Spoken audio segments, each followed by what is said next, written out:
오늘 설교의 제목은 건질이라. 시편 91편 3절 말씀입니다. 이 말씀은 사단과 함께 받게 되는 영원한 사망에서 우리를 건져서 구원하시겠다, 이런 말씀입니다. 우리가 하나님께 받는 복 중에서 복 중의 복은 구원의 복이죠. 그래서 이 복에 대해서 좀 생각을 하려고 합니다. 그래서 설교의 서두에 하나님을 의뢰하는 사람이 이 땅에서 받게 되는 복은 무엇인가? 복을 우리는 많이 생각을 하죠. 세상 사람도 거의 다 이제 물질에 관련된 것들이 많은데 복을 이야기합니다. 하나님이 말씀하시는 복은 무엇인가를 한번 생각해 봅니다. 하나님의 자녀가 되어서 하나님을 사랑하고 하나님을 깊이 의뢰하는 사람이 받는 복의 첫 번째는 감사입니다. 감사가 복입니까? 얘기할 수도 있는데, 하나님을 믿어서 죄 사함을 이루고 하나님의 자녀가 된 사람이 그의 삶에서 받는 복이 감사라는 말씀입니다.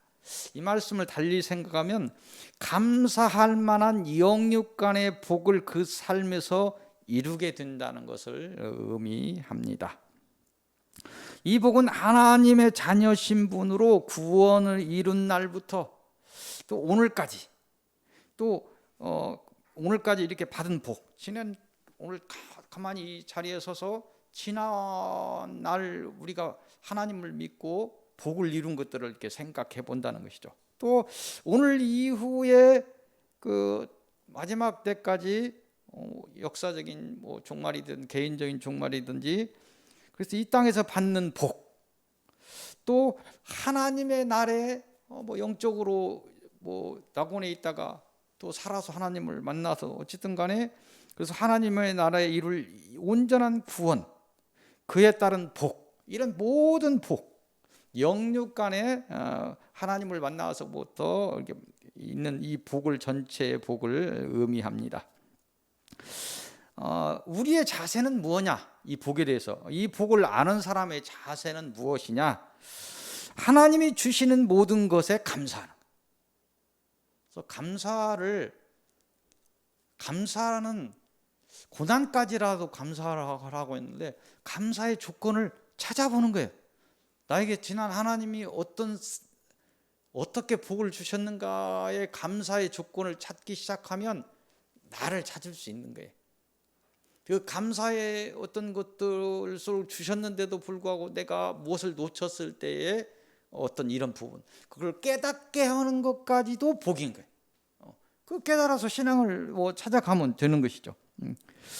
그래서 하나님이 주시는 모든 것에 감사하고 혹여 사단으로 인한 고난까지도 감사로 이겨내는 그 건강한 믿음을 갖는 것이 우리의 하나님 앞에서 자세입니다. 이 땅에서 감사가 바로 설 때 그 감사는 더 큰 은혜를 부르게 됩니다. 이게 달란트의 법칙이에요. 작은 것이라도 내가 감사하기 시작하는데 영적 싸움을 이기게 되는 거죠. 그러면서 성령의 은혜가 더 임하게 되는 것이고, 관계가 풀어지는 것이 되는 것이고, 희한하게 관계가 풀어지면서 복이 임하는 거예요. 하나님이 저 위에서 금덩이 하나를 딱 이렇게 줄 수 있는 부분이 아니에요. 그렇게 복이 내려오는 것이 아니에요. 이 땅에서는 우리의 관계를 통해서 복이 오게 되는 그 시작은 감사부터, 거기에 복이 있다는 거예요. 감사할 수 있는 마음이 온다는 것 자체가 복이에요. 하나님의 은혜가 임하지 않으면 이 감사가 이루어지지 않게 됩니다. 하나님을 깊이 의뢰하는 사람이 받는 복의 두 번째는 소망입니다. 하나님을 향한 믿음이 굳건한 하나님의 자녀가 받는 복은 하나님이 주시는 흔들리지 않는 하늘의 소망입니다. 이 복이 있어야 우리가 영적 싸움을 하고 구원을 이룰 수 있는 힘이 되는 거예요. 소망이 흔들린다면 이건 큰일 나는 거죠. 이 소망은 하나님이 주신 모든 언약에 대한 믿음에서 시작됩니다.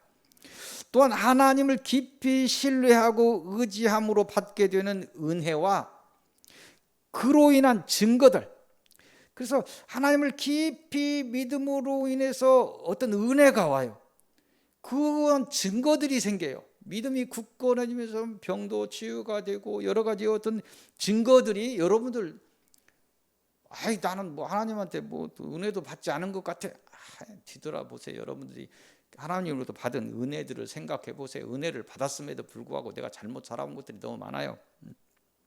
그래서 그 은혜와 그 증거로부터 우리는 힘을 얻게 됩니다. 결국 믿는 바를 실상으로 이루게 하는 것은 흔들리지 않는 소망이라는 것입니다.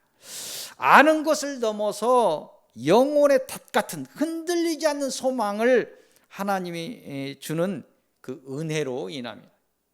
하나님이 은혜를 주실 때 흔들리지 않는 소망이 생기는 것입니다. 하나님을 깊이 의뢰하는 사람이 받는 복의 세 번째는 평강입니다. 이 땅에서 영적인 싸움의 결과는 성령의 충만함으로 이 땅에서 영적인 싸움을 잘했다 하는 그 결과는 뭐냐면 평강으로 열매를 맺어서 증명을 받게 됩니다. 그래서 감사가 없는데 평강을 이룰 수 없습니다. 또 소망 없이 평강이 주어지지 않습니다. 결국 우리가 자신의 신앙을 점검할 때 마지막 내가 하나님의 사람인가 충만한가 하나님의 은혜로 충만한가 이거를 따지는 중요한 요소 중에 하나는 평강이에요. 감사가 없는데 평강이 이룰 수 없어요. 사랑이 없는데 소망이 없는데 내 안에서 평강이 이룰 수 없어요. 내 안에서 평강이 없다는 것은 지금 내 이 싸움에서 졌다는 얘기예요. 그것이 몇 날 며칠 계속된다면 하나님의 은혜가 거쳤는지 조심스럽게 자신을 돌아봐야 됩니다. 우리의 신앙의 여정에서 감사와 사랑을 통해서 평강이 주어지며 또한 믿음과 소망을 따라 평강을 얻게 됨을 우리는 알아야 됩니다. 이 평강은 모든 조건과 환경과 모든 성품을 흔드는 사단의 시험 중에서도 그런 조건, 환경, 막 성품까지 흔들면서 오는 사단의 그런 시험 중에서 그런 고난 중에서도 이 평강은 이루어질 때 성숙한 그런 신앙에서 꽃이 피는 거예요. 신앙의 정말 빛나는 꽃은 고난 중에서도 평강을 이룰 수 있어야 돼요. 그때 사단이 나를 흔들고 있던 것들이 풀어지면서 관계가 풀어지는 거예요. 그래서 이 모든 나의 결과를 나에게서 찾지 않으면 절대 해결할 수 없습니다. 사단은 끝까지 하나님과 우리 사이에 사단이 있으면서 이걸 막고 나가는 것을 내 안에서부터 풀지 않으면 밖에서부터 풀어주기를 고대한다면 그거는 있을 수 없는 일이에요. 밖에서부터 풀어지는 이 역사는 없어요. 안에서부터 풀어질 때 그 관계가 열면서 밖에와 연결이 되는 거고 밖에까지 그 생명을 전하면서 다 풀어지고 관계가 있으면서 복이 오게 됩니다. 이건 영적인 비밀입니다. 하나님을 깊이 의뢰하는 사람이 받는 복의 네 번째는 견인입니다. 믿음 아래 모인 하나님의 자녀가 품은 그 소망을 이루게 하는 것은 몇 가지 조건을 필요로 합니다. 그 소망을 이루게 하는 몇 가지 조건이 있는데 그 처음은 사람의 품성입니다. 사람의 품성이 필요한데 그게 뭐냐면 감사와 사랑입니다. 감사와 사랑이 있을 때 소망을 이룰 수 있습니다. 다음은 하나님의 은혜가 필요합니다. 내 감사와 사랑으로서 하나님 감사와 사랑을 이렇게 펼칠 때 하나님의 긍휼이 내려옵니다. 그 다음에 하나님의 드러난 섭리 견인이 일어나게 됩니다. 그러므로 해서 우리가 품은 소망들을 이루게 되는 것입니다. 하나님의 견인은 여러 모습으로 드러납니다. 여러 모습으로 하나님의 견인을 해요.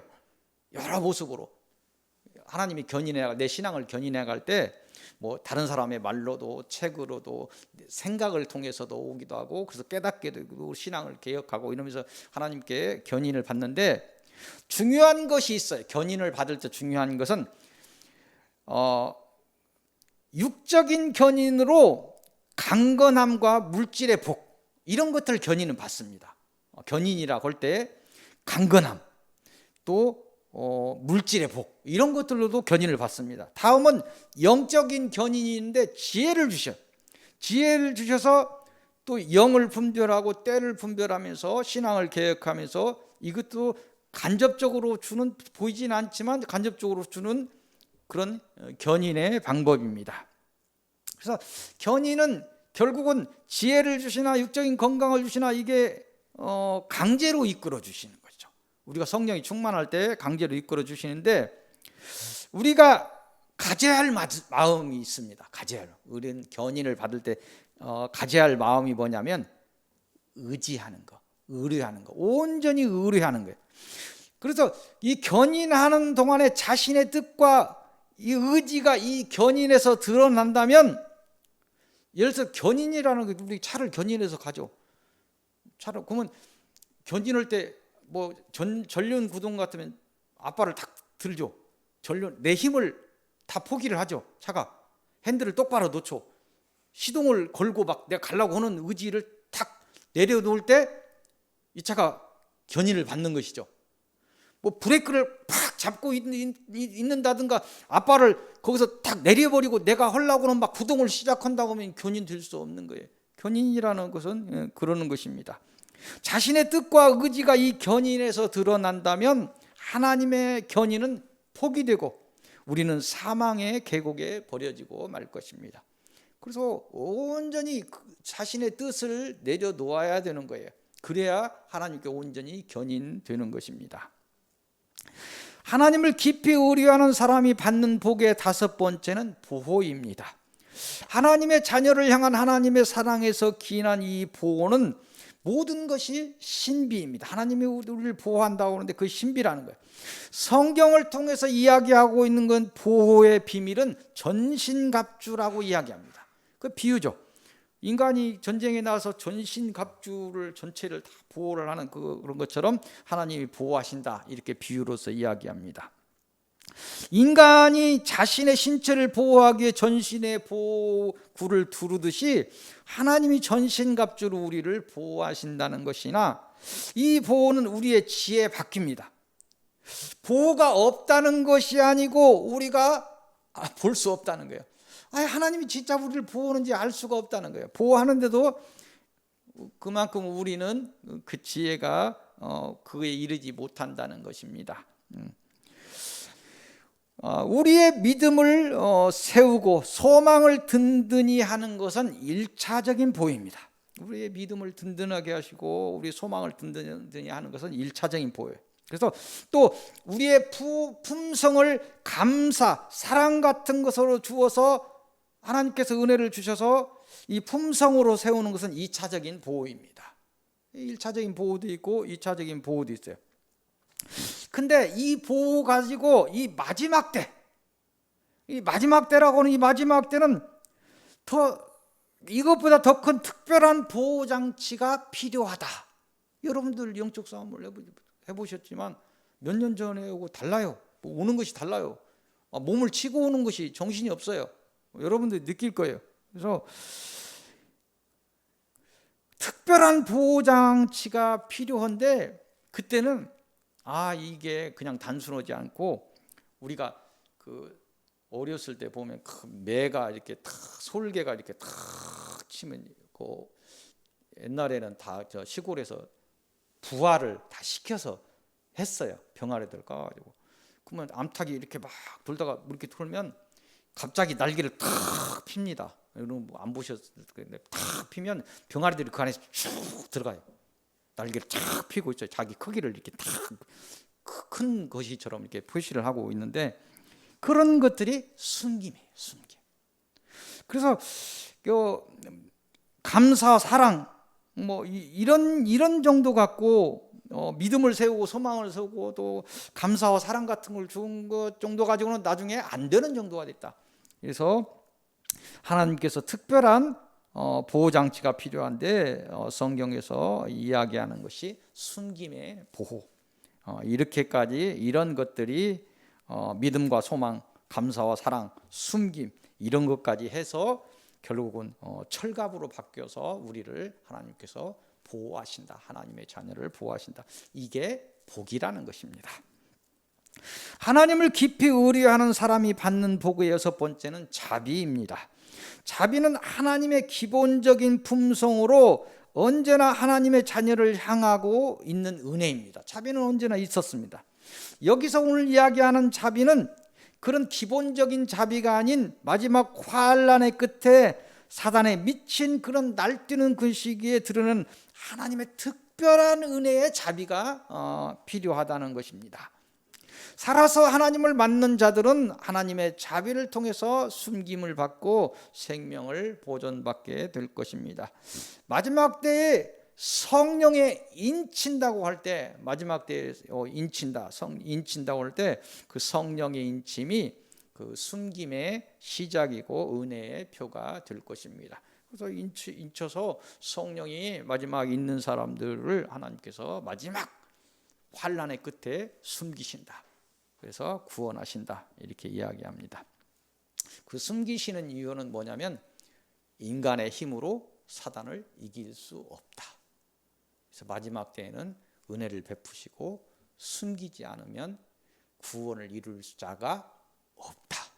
누구도 그 구원을 이룰 자가 없다. 그래서 마지막 자비를 베푸시고 숨기신다. 성경은 이야기합니다. 하나님을 깊이 의뢰하는 사람이 받는 복의 마지막은 사랑입니다. 인간의 시작과 결말은 하나님의 사랑으로 인해서 그 원인이 사랑으로 인해서 모든 것이 생깁니다. 또한 인간 구속의 모든 실체는 하나님의 사랑으로 채워진 은혜입니다. 마지막 인간 구속의 완성은 하나님의 사랑을 통해서 이루어지게 됩니다. 인간에 누가 있어서 스스로 하나님의 의를 이룰 수 있겠습니까? 하나님의 거룩함에 이룰 수 있겠습니까? 하나님의 구원에 도달할 수 있겠습니까? 인간의 힘으로 이룰 수 없는 것입니다. 하나님의 사랑으로 이는 것입니다. 하나님의 은혜가 임하고 크게 임할수록 더욱 자신의 뜻과 의지를 내려놓으시기를 바랍니다. 그래서 은혜를 많이 받은 사람일수록 교만해지면 안 돼요. 또 내려놓아야 되는 것이죠. 그래서 하나님을 향한 자신의 몸과 마음을 하나님을 향한 열린 문으로 세워야 할 것입니다. 하나님의 은혜는 우리가 알고 느끼고 누리는 모든 것에 있어. 우리의 삶의 모든 것에 하나님의 은혜가 있음에도 우리는 깨닫지 못해. 밖에 비가 오는데 하나님의 은혜라고 여러분들 느끼는 사람 있습니까? 보편적으로 느끼는 하나님의 은혜, 햇빛 하나, 태양 하나 떠 있는 것도 은혜입니다. 여러분들은 그런 거에 대해서 감사를 느껴본 적이 없어요. 당연한 것으로 생각을 하죠. 지금까지 살아온 날들 속에서 하나님이 나와 함께 하시지 않았다면 지금 우리는 이 자리에 없어요. 여러분들 영적으로 뭐 느끼시는지 못 느꼈는지 모르지만 여러분들이 하나님의 은혜가 없었다면 이 자리에 있지 못하고 벌써 서있기 떠났을 거예요. 지금 영육간에 오는 고난만 지금 생각하시는데 여러분들 하나님이 주시는 성령의 그 함께 하시는 은혜는 하나님의 은혜 아니었다면 벌써 놓쳤다는 것입니다. 그래서 우리가 알고 느끼고 누리는 모든 것에 하나님의 은혜가 있다는 것을 알게 되면 그것이 범사에 감사해야 되는 이유가 되는 것입니다. 범사에 감사하는 그 사람은 모든 것 삶 속에서 내 삶의 모든 것에서 하나님의 은혜가 있었다는 걸 깨닫게 되는 사람이 범사에 감사가 된다는 것입니다. 이 감사가 회복될 때 하나님의 은혜는 우리의 지척에 가까운 곳에 있게 될 것입니다. 맨날 우리는 하나님의 은혜는 왜 뭔가 나한테는 하나님의 은혜가 없는가 하는데 받은 은혜를 우리가 깨닫지 못하고 있다면 우리는 감사를 찾을 수 없습니다. 계속해서 하나님을 원망만 한다면 하나님은 계속 원망하는 자리에 설 수밖에 없는 것이에요. 하나님을 감사하는 조건을 만들기 시작한다면 언제나 하나님은 감사에 우리가 감사를 주는 그 복을 받는 사람이고 수혜자이고 하나님은 주시는 그런 하나님으로 우리에게 남을 것입니다. 이 받은 사랑을 우리가 받은 사랑을 알고 그 사랑을 이 땅에서 실천할 때 하나님의 은혜는 우리의 몸과 마음을 충분히 적시고 우리가 받은 것을 실천해야 되는 거예요. 실천할 때 작은 거라도 실천할 때 그 은혜는 우리 더 풍족이 내려와서 우리의 몸과 마음을 충분히 적시고 흘러 넘치게 되는 거예요. 그래서 그런 상태가 될 때 그 사람이 당신은 하나님의 자녀 같다, 내가 당신 앞에도 무릎 꿇을 수밖에 없겠다, 이 소리가 나오는 것입니다. 그것이 내 아내에게서, 내 남편에게서 들어야 할 소리입니다. 내가 그 소리를 듣지 못했다면 지금도 영적인 싸움에서 우리는 지고 있는 것입니다. 마지막까지 이 싸움을 해야 되는 거예요. 가장 가까운 사람이 나를 인정해 줘야 되는 거예요.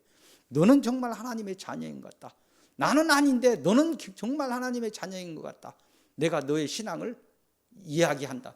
이런 것이 됐다는 것은 하나님의 은혜가 흘러 넘쳐서 그 사람에게까지 갔다는 것이 됩니다. 이것이 영적 싸움의 기본이 될 것입니다.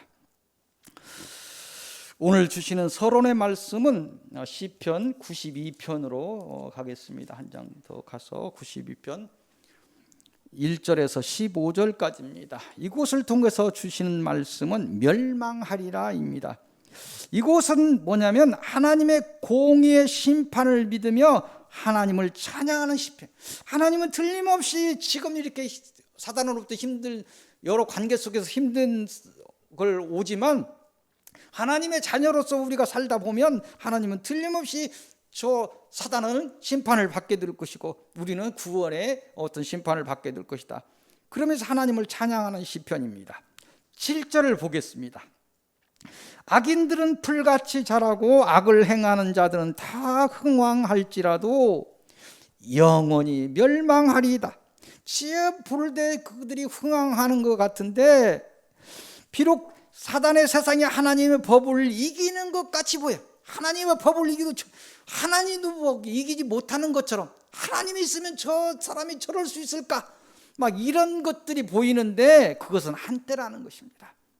하나님의 날이 이르면 그들의 자랑은 수치로 변한다는 것입니다. 영원한 사망이 그들의 기업이 된다는 말씀입니다.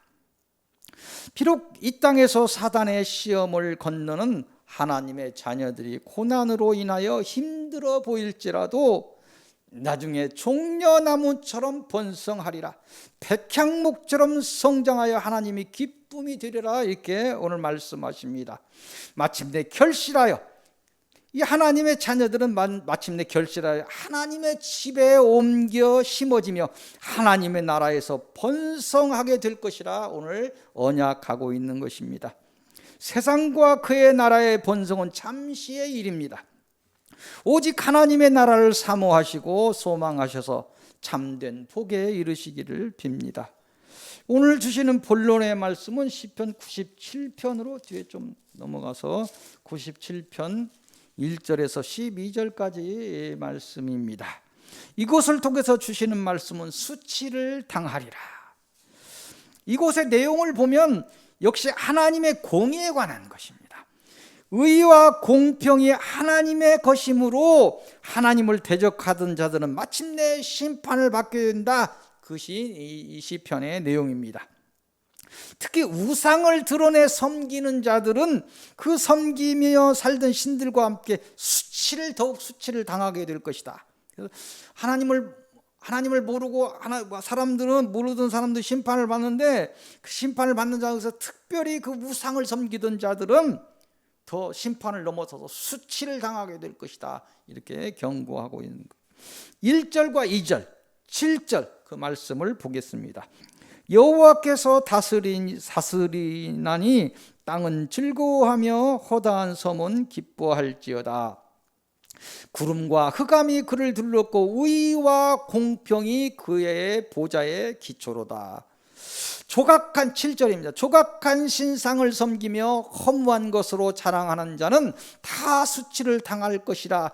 너희 신들아 여호와께 경배할지어다. 아멘. 오직 여호와 하나님만이 이 우주 만물을 창조하시고 다스리시는 하나님이십니다. 오직 악을 미워하시고 하나님만을 사랑하시기를 빕니다. 그리하여 하나님의 은혜로 영혼을 보존받으시고 영원한 영생에 이르시기를 빕니다.